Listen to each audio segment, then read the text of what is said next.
5واں باب۔ اور جب ان اموریوں کے سب بادشاہوں نے جو یردن کے پار مغرب کی طرف تھے اور ان کنانیوں کے تمام بادشاہوں نے جو سمندر کے نزدیک تھے سنا کہ خداوند نے بنی اسرائیل کے سامنے سے یردن کے پانی کو ہٹا کر سکھا دیا جب تک ہم پار نہ آ گئے، تو ان کے دل پگھل گئے اور ان میں بنی اسرائیل کے سبب سے جان باقی نہ رہی۔ جلجال کے مقام پر ختنہ۔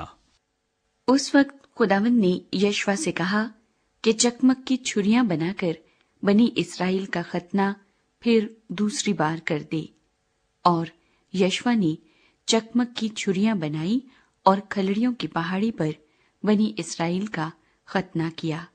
اور یشوع نے جو ختنہ کیا اس کا سبب یہ ہے کہ وہ لوگ جو مصر سے نکلے ان میں جتنے جنگی مرد تھے وہ سب بیابان میں مصر سے نکلنے کے بعد راستے ہی میں مر گئے۔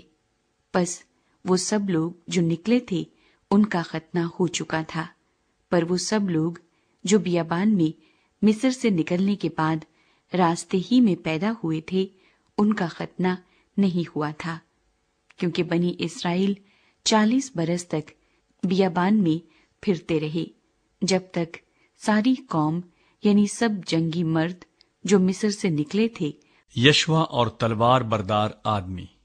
اور جب یشوع یریحو کے نزدیک تھا تو اس نے اپنی آنکھیں اٹھائیں اور کیا دیکھا کہ اس کے مقابل ایک شخص ہاتھ میں اپنی ننگی تلوار لیے کھڑا ہے۔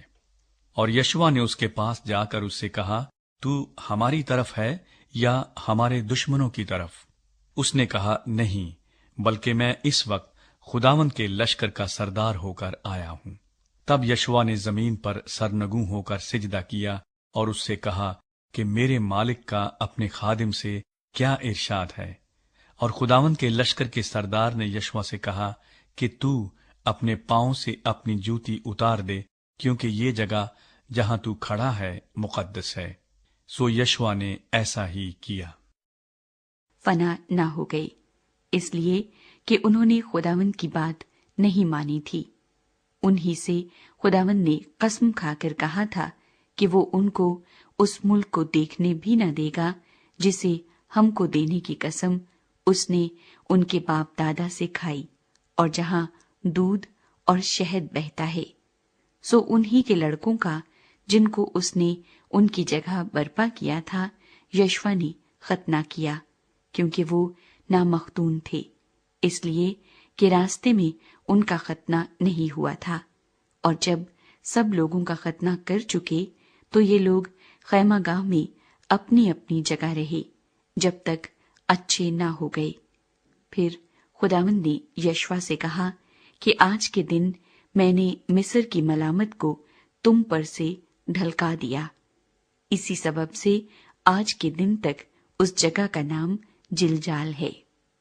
اور بنی اسرائیل نے جلجال میں ڈیرے ڈال لیے، اور انہوں نے یریحو کے میدانوں میں اسی مہینے کی 14ویں تاریخ کو شام کے وقت عید فصح منائی۔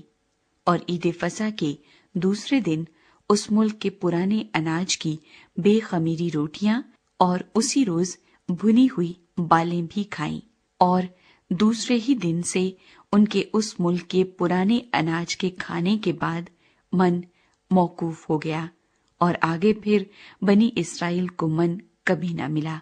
لیکن اس سال انہوں نے ملک کنعان کی پیداوار کھائی۔